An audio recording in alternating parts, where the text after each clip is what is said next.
Students, आज मैं आप लोगों के लिए बहुत ही महत्वपूर्ण इन्वायरमेंटल स्टडीज़ के क्वेश्चन लेके आया हूँ। ठीक है, जो कि बहुत ही महत्वपूर्ण है आपके आने वाले एग्ज़ाम के लिए, जो कि 31 जनवरी को होने वाला है।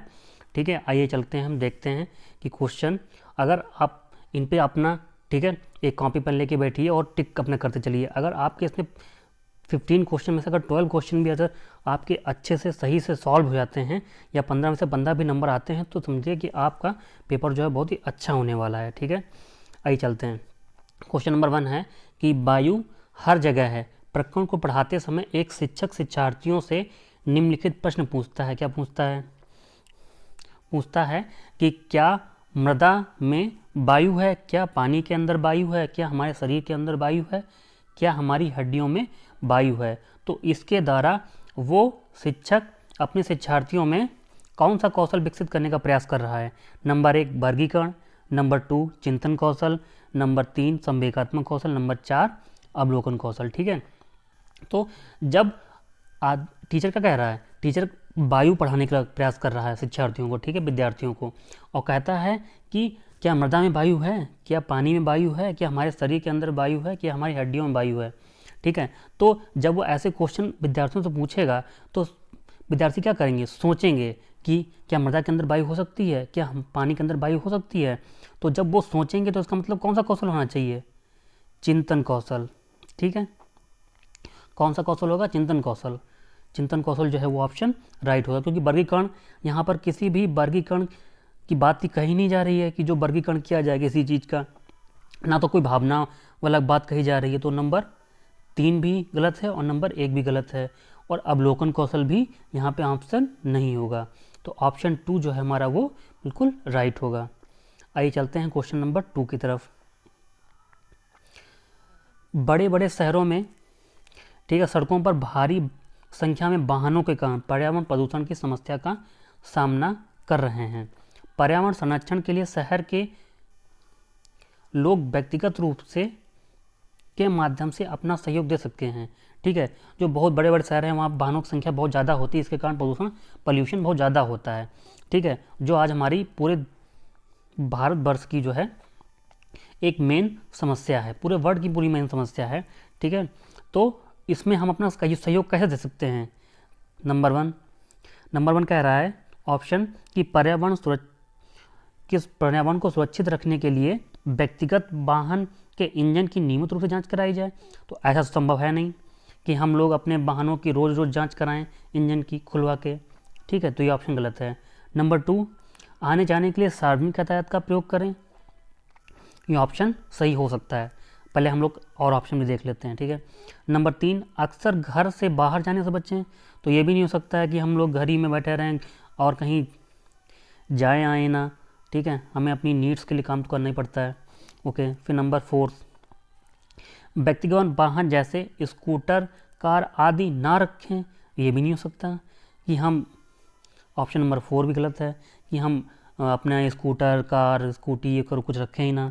ठीक है, तो ऑप्शन नंबर जो 2 था हमारा बिल्कुल वो सही है। ओके, ऑप्शन नंबर 2 जो है बिल्कुल सही है। अब चलते हैं हम क्वेश्चन नंबर 3 की तरफ।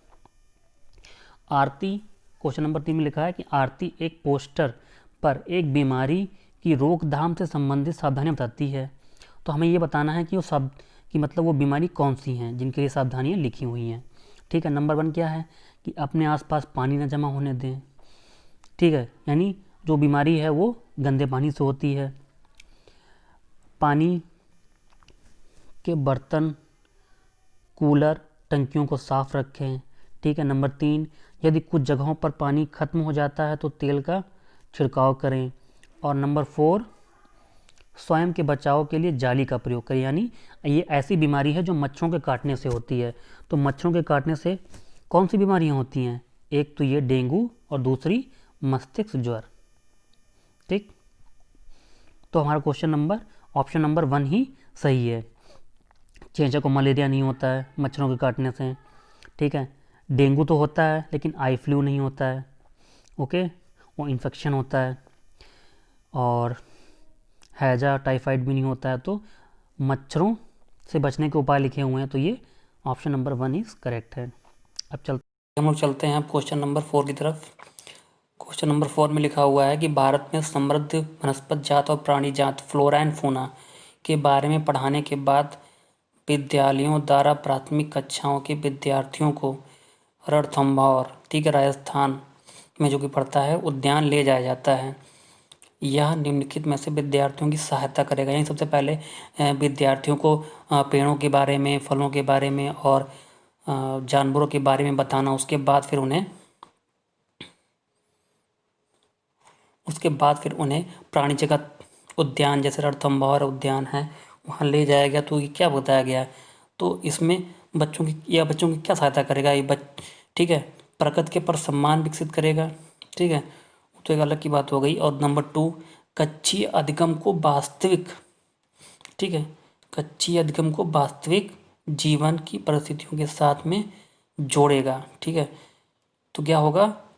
कच्छी अधिगम को, जो मतलब जो कक्षा में उन्होंने पढ़ा है, वो चीज़ें वो हैं, उन्हें वो अपने वास्तविक जीवन में जब देखेगा तो वो जो कच्छी अधिगम है, जो उसने वहाँ पर सीखा था, वो उसके वास्तविक जीवन में अपने आप ही जब उससे जब देखेगा तो जोड़ने का प्रयास करेगा कि हाँ, ये पौधा है, ये शेर है, ये हिरन है, ये डायनासोर है। ठीक है, तो इसका जो ऑप्शन नंबर 2 है वो बिल्कुल सही है। ठीक है, और ऑप्शन नंबर 4 तो गलत है ही, क्योंकि बाहरी भ्रमण में दोस्तों के साथ मजा लेने के लिए तो सहायता करेगा नहीं। ठीक है, ये तो हो ही नहीं सकता है। और पर्यावरण संरक्षण के कौशलों का विकास, ये भी हमें समाज से हमें सिखाना नहीं है, क्योंकि हमें बताया है ना, हमने यहाँ पर फ्लोरा फौना के बारे में बताया है। ठीक है, प्राणी जगत और वनस्पति जगत के बारे में बताया है, और जब वो दिखाएंगे तो वो सीधे कनेक्ट करेगा उस चीज़ को कि हाँ, ये बरगद का पेड़ है, ये नीम का पेड़ है, ये शेर है, ये चीता है। ठीक है, तो ऑप्शन नंबर 2 जो है वो ही बिल्कुल सही होगा। आइए चलते हैं क्वेश्चन नंबर 5 की तरफ। वायु प्रदूषण पढ़ाने के लिए 4 अलग अलग विज्ञान शिक्षक चार अलग अलग तरह की शिक्षण पद्धतियों का प्रयोग करते हैं। निम्नलिखित में से कौन सी पद्धति सबसे ज़्यादा उचित है? ठीक है, तो नंबर 1 क्या है? मतलब उन्होंने पूरा प्रकरण पढ़ा दिया, वायु प्रदूषण का जो प्रकरण था, पूरा चैप्टर उन्होंने पढ़ा दिया। उसके बाद क्या दिए? अभ्यास प्रश्न दिए। ठीक है, तो ये बहुत ही अच्छी पद्धति नहीं है। ठीक है, एक रट्टा मार पद्धति है जो रट के आदमी बच्चा लिख देगा। ठीक, उसके बाद फिर क्या है? नंबर 2 है। नंबर 2 में, ठीक है, तो ये तो हमारा नहीं होगा। नंबर 2 है, ऑप्शन नंबर 2 है, विद्यार्थियों को वायु प्रदूषण पर पत्रचित्र दिखाना। ठीक है, मैपिंग दिखाना, उन्हें पोस्टर दिखाना। पत्रचित्र का मतलब पोस्टर दिखाना, उन्हें उस बारे में बिल्कुल विजुअली समझाना, चित्रों के माध्यम से, तो वो उसके माइंड पर, उसके मस्तिष्क पर ज़्यादा छाप छोड़ेंगे। ठीक है, तो यह ऑप्शन नंबर 2 सही लग रहा है। अब देखते हैं क्वेश्चन ऑप्शन नंबर 3 की तरफ। विद्यार्थियों से कहना कि वे दीपावली के पहले और बाद में वायु के नमूने इकट्ठा करें और उनकी गुणवत्ता का अध्ययन करें, तो ये भी बिल्कुल बेकार ऑप्शन है। क्योंकि वायु के नमूने कहाँ से इकट्ठा कर पाएंगे, वो बच्चे हैं छोटे से। ठीक है, और निष्कर्षों को सारणीगत करना, ये भी ठीक है। तो ऑप्शन नंबर 2 जो है वो बिल्कुल करेक्ट है। विद्यार्थियों को वायु प्रदूषण पर बच्चे दिखाना, मैपिंग दिखाना, पोस्टर दिखाना, जिससे कि वो उसके बारे में अच्छे से समझ सकें। चलते हैं क्वेश्चन नंबर 6 की तरफ। प्राथमिक स्तर पर पर्यावरण अध्ययन पढ़ाने के लिए निम्नलिखित में से कौन सा पहलू सबसे महत्वपूर्ण होना चाहिए? ठीक है, तो जो हम पर्यावरण, बच्चे छोटे होते हैं, क्या प्राथमिक स्तर पर बच्चे जो होते हैं बहुत ही छोटे होते हैं। ठीक है, तो उन्हें क्या करेंगे हम, किस प्रकार से, कौन सा पहलू बहुत ही महत्वपूर्ण होना चाहिए उन्हें समझाने के लिए? ठीक है, तो क्वेश्चन ऑप्शन नंबर 1 है क्या है? क्रियाकलाप संचालित करना और कौशलों का विकास करना। ठीक है, फिर आगे देख लेते हैं। आकलन में सफलता प्राप्त करना, ये भी हमारा उद्देश्य नहीं है, ये भी कोई महत्वपूर्ण पहलू नहीं है आकलन में उद्देश्य प्राप्त करना। विज्ञान की आधारभूत संकल्पनाओं को समझाना, तो अगर हमें विज्ञान की आधारभूत संकल्पनाएं समझाना है तो हम उन्हें विज्ञान पढ़ाएंगे, ईवीएस क्यों पढ़ाएंगे? ठीक है, हमारा मेन उद्देश्य होता है कि जो सीखने वालों को प्रकृति और सामाजिक, मतलब जो उनके आसपास की जो प्रकृति है और जो उनके आसपास की जो समाज है, उससे रिलेट करना, उनके बारे में उन्हें बताना, उससे जोड़ना। ठीक है, कि कैसा हमारा सामाजिक जीवन है, कैसे प्रकृति है, हमें प्रकृति से क्या क्या लाभ हैं, ये सब बताना उन्हें। तो ऑप्शन नंबर जो 4 है वो बिल्कुल सही है। चलते हैं क्वेश्चन नंबर 7 की तरफ। ठीक है।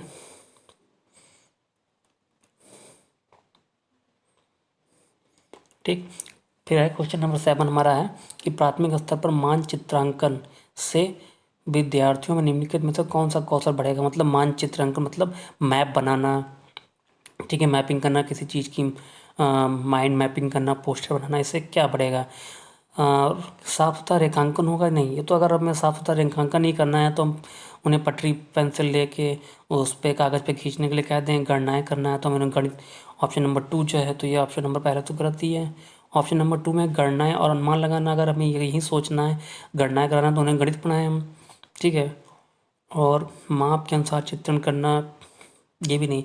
हमारा जो मेन मैपिंग जो होती है वो मेन उसका उद्देश्य होता है कि हमें किसी भी चीज़ के सापेक्ष, ठीक है, किसी भी चीज़ के सापेक्ष उन्हें उसकी स्थिति का बोध कराना और जानकारी दिशा बोध। मतलब जैसे कि हम उनसे कहें कि आप हम स्कूल, ये स्कूल है, ठीक है,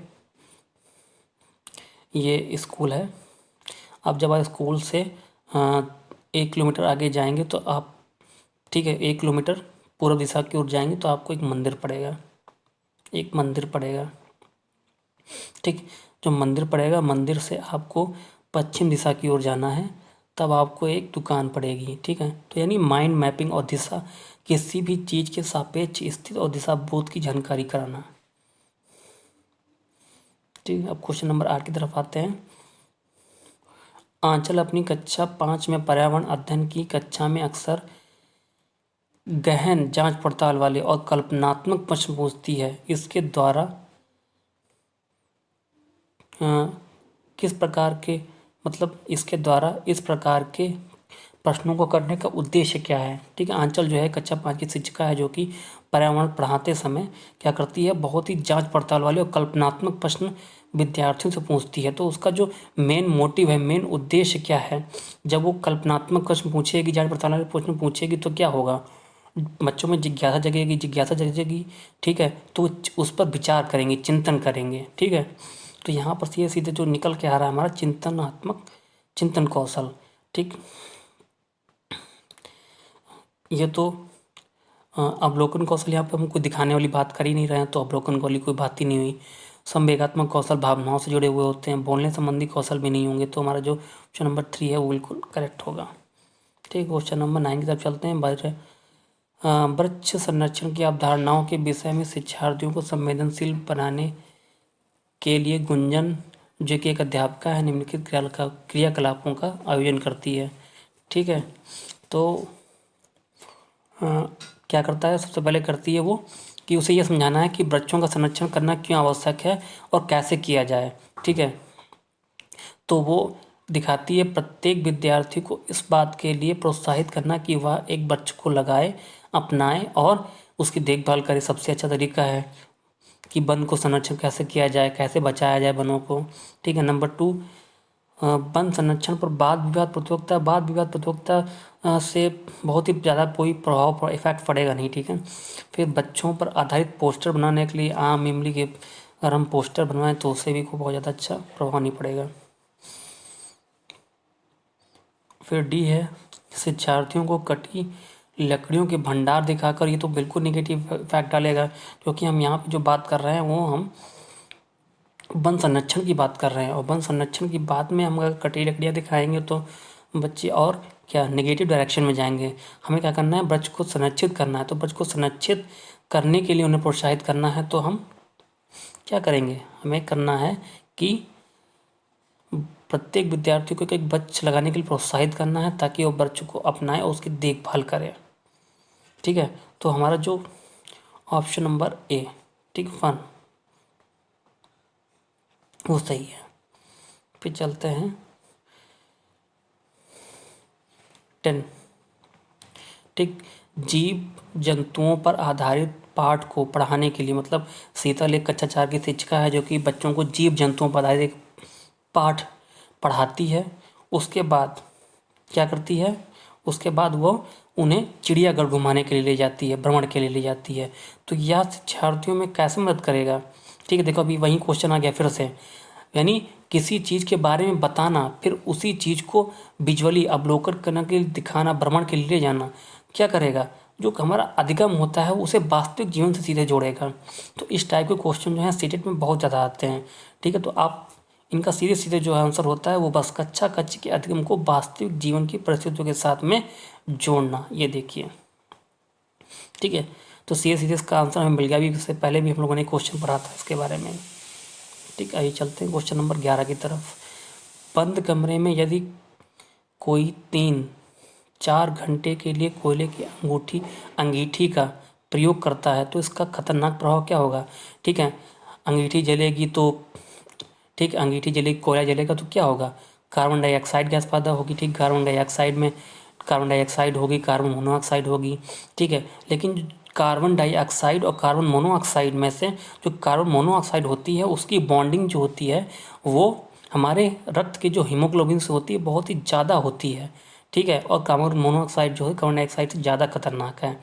ठीक है, तो उसकी अगर मात्रा हमारे शरीर में बढ़ जाती है तो उससे हमारे दम घुटने से हमारी मृत्यु भी हो सकती है। तो ऑप्शन नंबर 3 जो है, यानी रक्त में कार्बन मोनोऑक्साइड की मात्रा बढ़ जाएगी। ठीक है, क्योंकि कार्बन मोनोऑक्साइड की जो हीमोग्लोबिन से जो बॉन्डिंग होती है बहुत ही ज़्यादा होती है।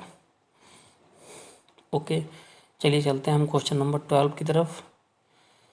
यदि एक अध्यापक आलू, चावल और ब्रेड व शक्कर के उदाहरण का सहारा लेता है तो वह क्या पढ़ाने का प्रयास कर रहा है। तो जैसा कि हम जानते हैं कि आलू है, ब्रेड है, चावल है, शक्कर है।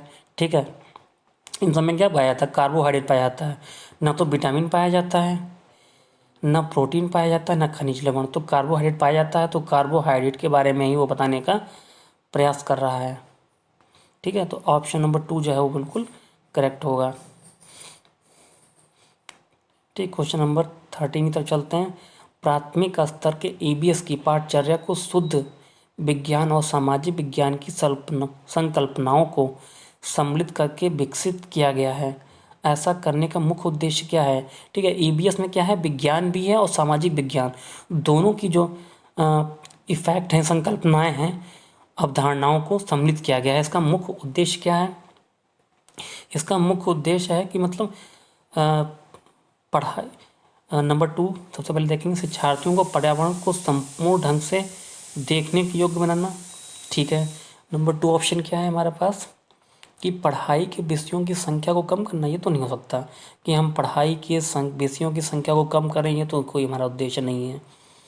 विद्यार्थियों के बस्ते का बोझ कम करना, ये भी कोई बहुत इफेक्टिव नहीं है। ठीक है, और विषय के अध्यापकों की आवश्यकता को कम करना, ये भी नहीं है। अगर हम ईवीएस पढ़ा दें तो हमें विज्ञान और सामाजिक विज्ञान पढ़ाने की जरूरत नहीं पड़ेगी, ऐसा कुछ नहीं है। ठीक है, तो हमारा मेन उद्देश्य ये है कि पर्यावरण को हम संपूर्ण ढंग से, मतलब पर्यावरण में जो साइंटिफिक चीज़ें हैं, जो वैज्ञानिक चीज़ें हैं, या फिर जो सामाजिक, जो उसके आसपास का समाज है उसके बारे में मतलब पूरी तरीके से बताना। ठीक है, पूरी तरीके से उसे हर चीज़ के बारे में, विज्ञान की संकल्पनाओं के बारे में और सामाजिक विज्ञान की संकल्पनाओं के बारे में पूरी तरीके से बताना। ठीक है, अब क्वेश्चन नंबर हम 14 की तरफ चलते हैं। ईवीएस की पढ़ाई में कक्षा में प्रश्नोत्तर तकनीक का सबसे अच्छा उपयोग किसके लिए किया जा सकता है। ठीक है, तो हम जब ईवीएस पढ़ाएंगे, इन्वायरमेंटल स्टडीज़ पढ़ाएंगे बच्चों को, उसमें हम क्या करेंगे, उनसे प्रश्न पूछेंगे। तो ये तकनीक का सबसे अच्छा उपयोग कैसे किया जा सकता है, विद्यार्थियों का ध्यान आकर्षित करने के लिए। ठीक है, तो ध्यान आकर्षित, तो सबसे अच्छा उपयोग, मतलब ये तो अच्छा उपयोग तो है, लेकिन विद्यार्थियों में जिज्ञासा जगाने के लिए, जैसे कि हम इन्वायरमेंटल स्टडीज़ पढ़ा रहे हैं तो हम बच्चों से कहेंगे कि पेड़ों से हमें क्या क्या लाभ हैं, तो उन्हें जिज्ञासा जगेगी कि हमें क्या क्या लाभ होते हैं, ऑक्सीजन मिलती है, लकड़ी मिलती है, तो ये सब मतलब उनमें जिज्ञासा जगाना है हमें। ठीक है, क्योंकि हमारा जो मेन उद्देश्य है, ठीक है, वो क्या है, प्रश्नोत्तर करके उनमें जिज्ञासा जगाना है। ओके, चलते हैं हम क्वेश्चन नंबर 15 की तरफ। लास्ट क्वेश्चन हमारा है, प्राथमिक स्तर की अच्छी ईवीएस पाठचर्या में होना चाहिए। ठीक है, यदि हम कक्षा 5 तक के बच्चों को ईवीएस पढ़ा रहे हैं तो उसमें पाठचर्या में क्या क्या होना चाहिए हमारा, पाठ के अंत में अधिक से अधिक अभ्यास प्रश्न सम्मिलित करना, ये तो नहीं अच्छा है। ठीक है, कि हम पाठ पढ़ाएं फिर बहुत ज़्यादा मतलब 150 क्वेश्चन दे दें, अभ्यास प्रश्न दे दें, ये तो नहीं। अपने आसपास को खोजने के अवसर प्रदान करना। ठीक है, हाँ, यानी कि हम सबसे पहले चीज़ों के बारे में बताएं, फिर उन्हें हम बाहर भ्रमण के लिए ले जाएं और उनसे कहें कि आप शेर को देखिए और ये पौधे कौन है, इसमें पौधे में पत्तियां क्या होती हैं, जड़ों क्या होती हैं, उसके बारे में बताएं। उसके बाद में उनसे पूछें, मतलब अपने आसपास को खोजने का, अपने आसपास को खोजने के अवसर प्रदान करें उन्हें। ठीक है, तो ऑप्शन नंबर 2 जो है बिल्कुल सही है। संकल्पनाओं की विस्तृत व्याख्या पर नहीं, बहुत ही विस्तृत हम, क्योंकि बच्चे छोटे होते हैं, हम उन्हें विस्तार से इन चीज़ों के बारे में नहीं बता सकते हैं। खेल खेल में उन्हें हम हर चीज़ों को सिखाना पड़ता है। ठीक है, और पदों की यथार्थता की परिभाषा, मतलब परिभाषा पर ज़्यादा बल नहीं देते हैं हम। ठीक है, क्योंकि हमें करके सीखने पर बल देना है। ठीक है, बच्चे देखें, उसे करें, फिर उसे समझें। तो ठीक है, तो अपने आसपास की चीज़ों को जो हमें खोज के अवसर प्रदान करना है उन्हें। ठीक, तो आप लोगों ने देखा होगा कि बहुत ही अच्छे क्वेश्चन हैं इन लोगों, आप इन पर ध्यान दीजिए। ठीक है, और आपका एग्ज़ाम नज़दीक आ रहा है। ठीक है, सभी का अच्छा एग्ज़ाम हो, मैं ऐसा चाहता हूँ।